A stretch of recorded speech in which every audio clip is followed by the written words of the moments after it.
コーヒーが冷めないうちに。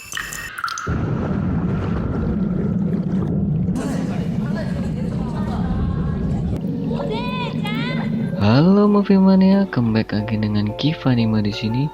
Kali ini gue akan coba bahas satu film drama fantasi adaptasi dari novel fiksi ilmiah karya dari Toshikazu Kawaguchi yang rilis di Jepang pada tahun 2015 yang menceritakan tentang urban legend salah satu kafe di kota Jepang.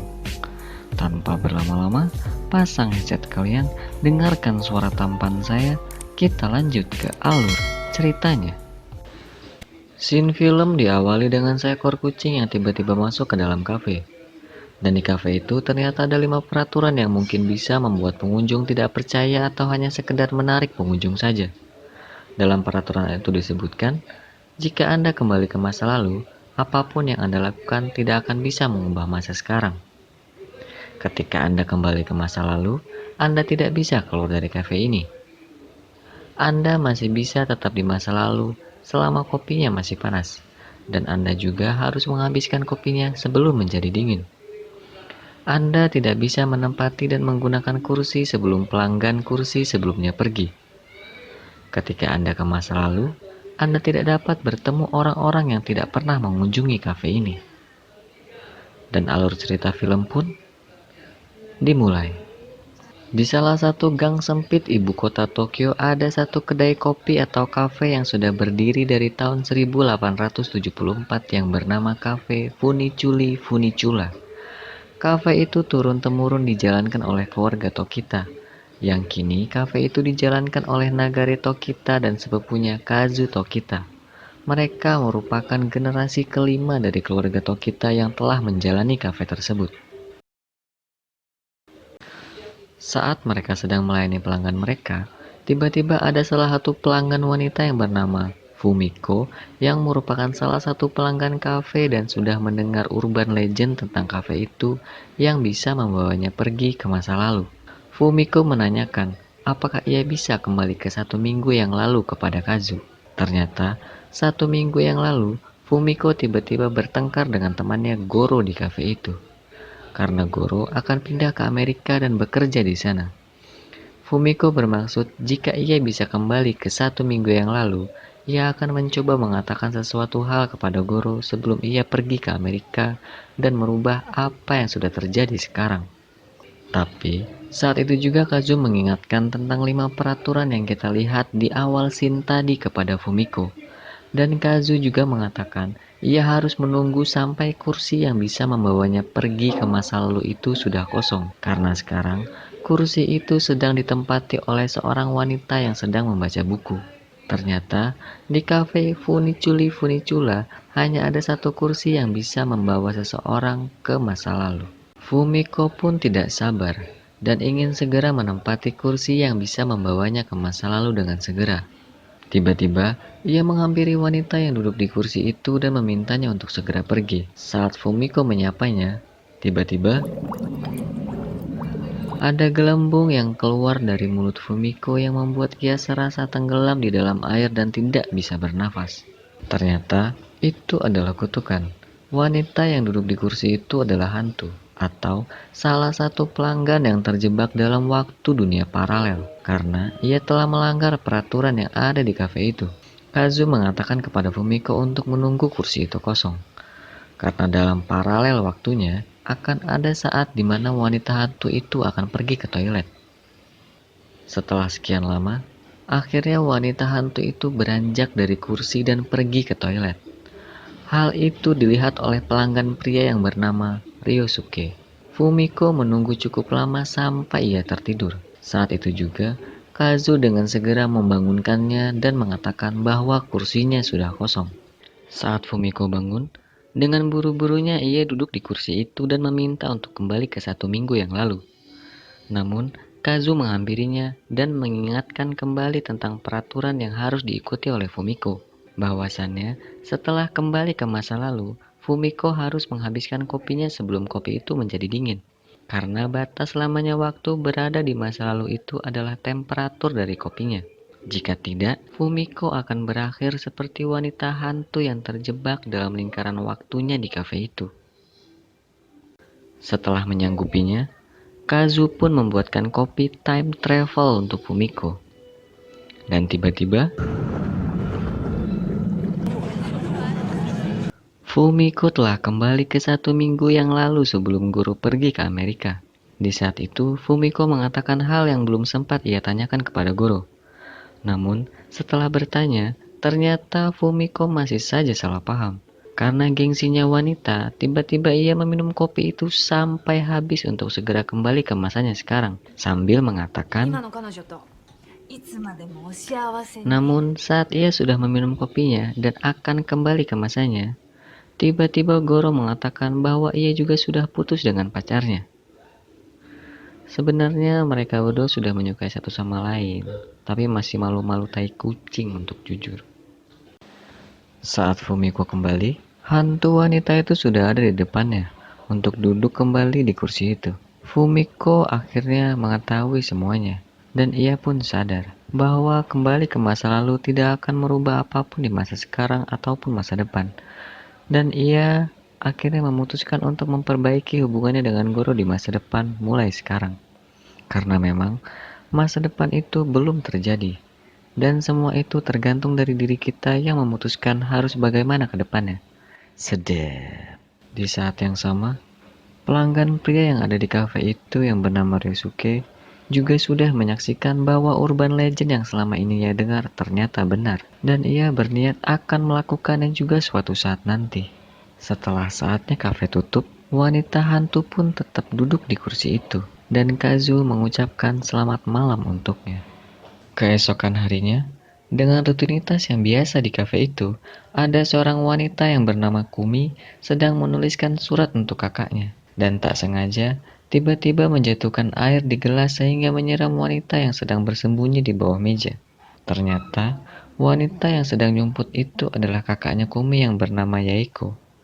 Ia selalu bersembunyi dari adiknya saat adiknya ingin bertemu dengannya. Entah kenapa, nanti kita akan tahu.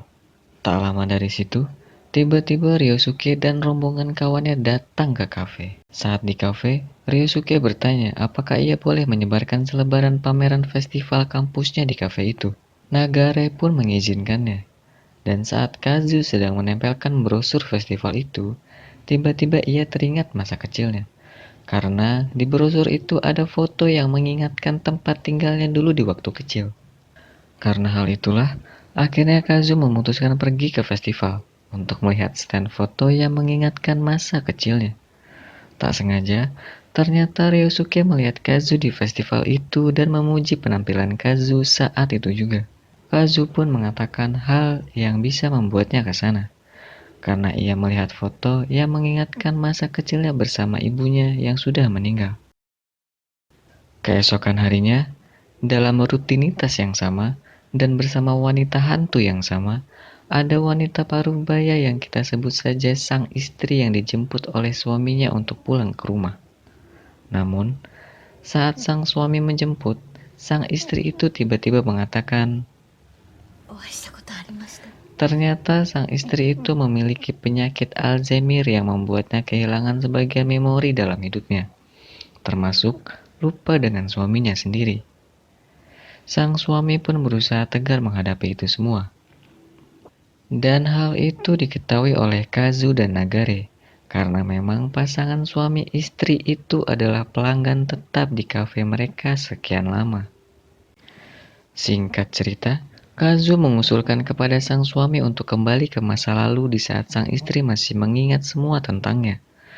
Dan Kazu juga mengatakan sang istri sempat berbicara dengannya, bahwa ia akan memberikan surat yang telah dibuatnya kepada suaminya saat mengingatnya. Di saat itu, sang suami pun setuju untuk melakukan perjalanan waktu di mana sang istri masih mengingatnya.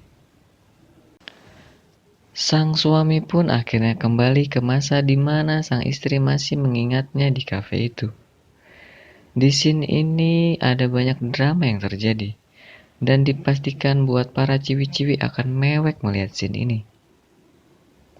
Sang istri tiba-tiba sadar bahwa suaminya datang dari masa depan untuk menemuinya, dan ia menyadari bahwa di masa depan ia akan melupakan banyak hal termasuk suaminya sendiri.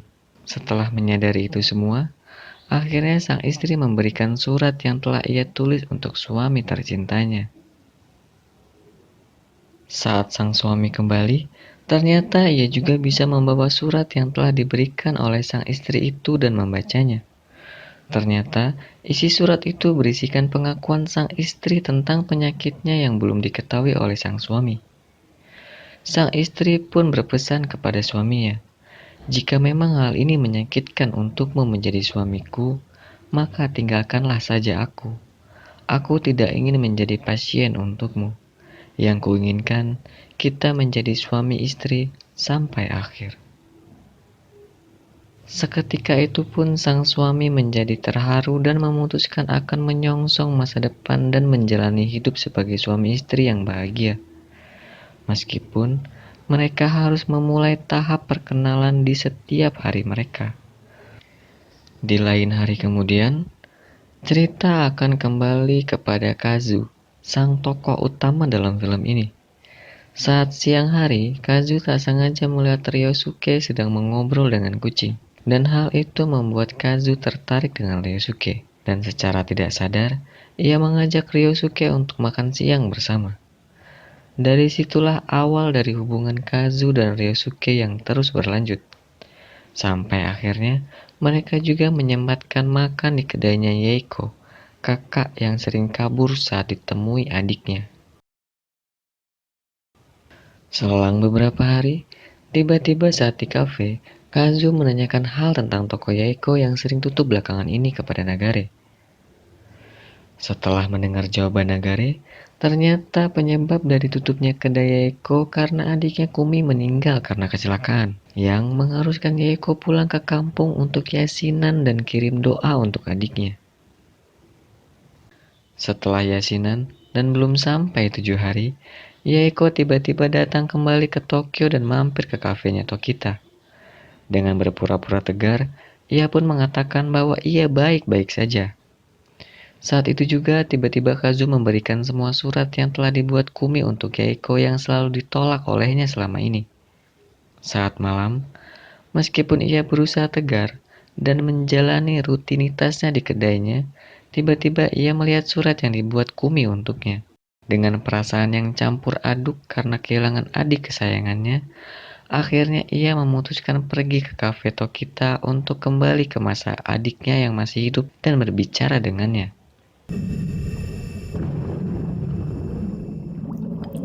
Kembali ke dalam drama yang emosional. Sang adik sangat senang melihat kakaknya Yaiko yang tidak kabur saat bertemu dengannya di kafe itu.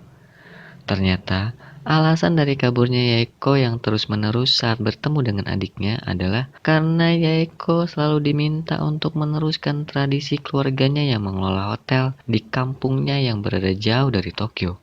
Namun, Yaiko memutuskan kabur dan pindah ke Tokyo untuk membangun usaha kedainya sendiri. Dan saat ia berbicara dengan Kumi di masa lalu, ia mengatakan bahwa ia akan kembali ke rumah dan akan mengelola tradisi hotel dari keluarganya. Hal itu membuat Kumi menjadi bahagia dan berangan-angan akan bisa membangun bisnis dengan kakaknya bersama-sama. Ternyata, isi surat yang selama ini ditulis Kumi untuk Yaiko sama persis dengan yang dikatakan Yaiko untuknya saat ini. Dan di saat Kumi ingin ke toilet, Yaiko tiba-tiba mengatakan pada Kumi untuk tidak kemana-mana pada tanggal 19 November 2019, tepat di tanggal kematiannya Kumi. Namun, Kumi tidak menggubris perkataan dari kakaknya, karena Yaiko selalu bercanda tentang hal yang sama terhadap Kumi. Nah kan, sering bercanda sih, jadinya nggak dipercaya lagi kan? Dan di saat yang sama, waktu dari kopi Yaiko sudah habis yang mengharuskannya untuk segera pergi ke masa sekarang. Saat ia sudah meminum kopinya dan kembali ke masanya, wanita hantu yang sama ternyata sedang menunggu kursinya kosong yang membuat Yaiko kaget. Saat itu juga, Yaiko pun dengan segera menghubungi keluarganya dan berharap setelah perjalanan waktunya ke masa lalu, ia akan mengembalikan adiknya kembali hidup. Namun, hal itu tidak akan pernah terjadi, karena peraturan poin pertama dari kafe itu sudah jelas, dan mempertegas bahwasannya itu mutlak. Masa lalu adalah masa lalu. Kita tidak bisa merubahnya dan hanya bisa mengenangnya saja.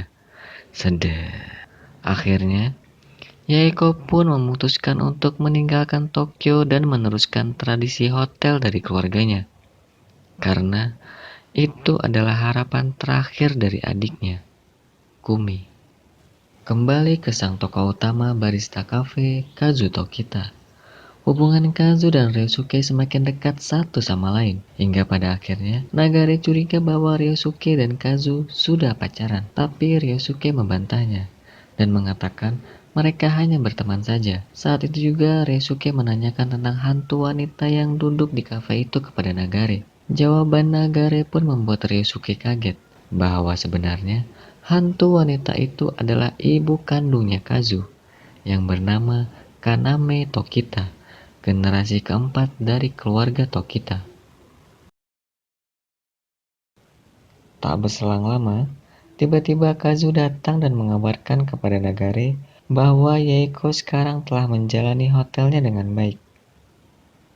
Singkat cerita, dengan rasa penasarannya, Ryosuke akhirnya menanyakan kepada Kazu tentang ibu kandungnya yang menjadi hantu wanita di kafe itu. Dengan terkejut, akhirnya Kazu pun bercerita saat usianya 6 tahun, itu adalah awal ia membuat kopi untuk ibunya di kursi itu. Dan alasan yang Kazu tahu adalah ibunya ingin pergi ke masa lalu untuk menemui ayahnya Kazu yang sudah meninggal sejak Kazu lahir. Namun, ibu Kazu lupa akan batas waktu kopi yang sudah menjadi dingin dan mengakibatkan ia terjebak di dalam dunia paralel waktu di kursi itu dan tidak bisa keluar dari sana. Meski sudah 20 tahun berlalu, tubuhnya tidak menua sedikit pun. Kazu selalu merasa bersalah akan hal itu. Ia pun berpikiran bahwa harusnya ia tidak membuatkan kopi untuk ibunya ke masa lalu untuk bertemu dengan ayahnya. Mendengar itu, Ryosuke tiba-tiba mengatakan, ada banyak orang yang senang dan bahagia berkat kopi buatanmu. Mulai saat ini, izinkan aku mengembalikan kebahagiaanmu sedikit demi sedikit. Hubungan mereka pun akhirnya naik kelas, dari teman menjadi pasangan kekasih. Dan akhirnya berlanjut sekidap papau. Singkat cerita, saat mereka sudah mengenal satu sama lain, dan saat Ryosuke sudah bekerja di suatu perusahaan, tiba-tiba Kazu mengabarkan kepada Ryosuke bahwa ia telah hamil. Ryosuke pun sangat senang mendengarnya, dan memutuskan untuk meminta izin kepada Nagare untuk menikahi Kazu dengan segera. Namun, Kazu masih bimbang akan hal itu. Karena ternyata ia masih merasa bersalah untuk meninggalkan ibunya di kafe itu. Ia selalu menyalahkan dirinya karena telah membuatkan kopi untuk ibunya saat umurnya 6 tahun. Sejak kejadian itu, ia tidak pernah lagi berbicara kepada ibunya. Hal itulah yang membuatnya menyalahkan dirinya sendiri dan memutuskan untuk menemani sang ibu yang terjebak di dalam kafe itu sampai akhir. Ryosuke pun mengusulkan Kazu untuk kembali ke masa lalu untuk bertemu dan berbicara dengan ibunya. Tapi, hal itu tidak akan mungkin bisa terjadi, karena orang yang bisa membuatkan kopi di kursi itu hanyalah keturunan wanita dari keluarga Tokita. Dan wanita dari keluarga Tokita saat ini hanyalah Kazu. Ryosuke pun terus berteori jika Kazu membuat kopi untuknya sendiri dan meminumnya di kursi itu, mungkin ia bisa kembali ke masa lalu. Namun, ternyata hal itu tetap tidak bisa dilakukan karena Nagare dan Kazu sudah mencobanya berkali-kali. Saat Ryosuke sedang galau, tiba-tiba ia menyadari satu hal bahwa Kazu sekarang sedang mengandung anaknya. Ia pun memiliki teori lain yang cukup masuk akal dan segera berbicara kepada Nagare tentang teorinya bagaimana jika yang dikandung Kazu sekarang adalah perempuan. Dengan kata lain, jika anak yang dikandung Kazu sekarang adalah perempuan, di masa depan, anak mereka akan datang untuk membantu Kazu di masa sekarang untuk pergi ke masa lalu untuk menemui ibunya Kazu. Bingung nggak? Nggak kan? Ngerti kan? Ngerti lah. Saat sudah membuktikan teorinya kepada Nagare, Ryosuke pun menemui Kazu dan mengatakan bahwa ada cara untuk kembali ke masa lalu.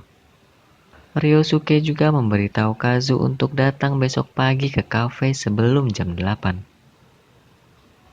Karena ingin bertemu dengan ibunya, Kazu pun datang sebelum jam 8 pagi ke kafe itu. Saat di sana, ia pun bingung karena hantu ibunya yang biasa duduk di kursi itu tidak ada. Dan tiba-tiba ada seorang gadis yang muncul di kursi itu. Dengan gercepnya, gadis itu pun langsung menarik Kazu untuk duduk di kursi itu sambil memperkenalkan namanya adalah Miki. Ia pun langsung membuatkan Kazu kopi saat itu juga. Dengan perasaan panik dan tidak percaya, Kazu bertanya kepada Miki, apakah ia bisa membuat kopinya dengan benar. Dengan nyamannya, Miki pun menjelaskan semuanya kepada Kazu, bahwa Kazu harus fokus dan memikirkan tentang tahun di mana ibunya memutuskan untuk pergi, dan mengingatkan kembali kepada Kazu bahwa ia harus pergi ke tahun 2000 di bulan Desember, tepatnya pada hari Natal. Karena hari itu adalah 4 bulan setelah Kazu kecil membuatkan kopi untuk ibunya. Dan fakta sebenarnya, di hari itulah Kazu kecil melihat ibunya untuk terakhir kalinya. Dan tiba-tiba, Kazu kecil terus menahan ibunya dan mengatakan jangan pergi. Di saat yang sama, Kazu dewasa juga mengatakan hal yang sama dan didengar oleh sang ibu. Sementara itu, waktu dari kopi sang ibu pun terus berbunyi, yang menandakan bahwa ia harus segera menghabiskan kopinya untuk bisa kembali ke masanya sebelum kopi itu dingin. Namun, sang ibu tidak meminumnya, karena tiba-tiba Kazu kecil terluka yang membuat sang ibu tertahan di sana. Sang ibu meminta pertolongan kepada orang lain untuk mengobati Kazu kecil. Dan tiba-tiba, Kazu dewasa muncul di kursi itu, yang membuat waktu dari dunia paralel bertabrakan. Kazu dewasa dengan segera memanggil sang ibu untuk menghabiskan kopinya. Namun, semua itu terlambat.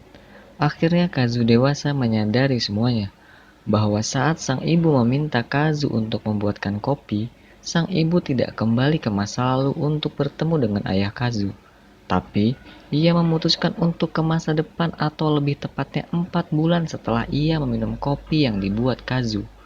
Alasannya, karena sang ibu memiliki penyakit jantung lemah yang sudah mendapatkan vonis dokter bahwa umurnya tidak lama lagi dan hanya tersisa 3 bulan saja.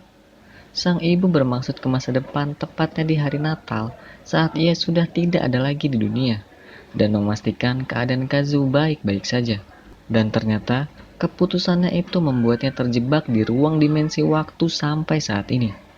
Versi Kifanime sendiri menyimpulkan dari deretan kejadian yang kita lihat, penyebab dari terjebaknya sang ibu di kursi itu adalah Kazu kecil dan Kazu dewasa. Karena di saat yang sama dan dari dimensi yang berbeda, mereka bertemu dalam satu waktu di masa Kazu kecil merindukan ibunya yang sudah hilang 4 bulan.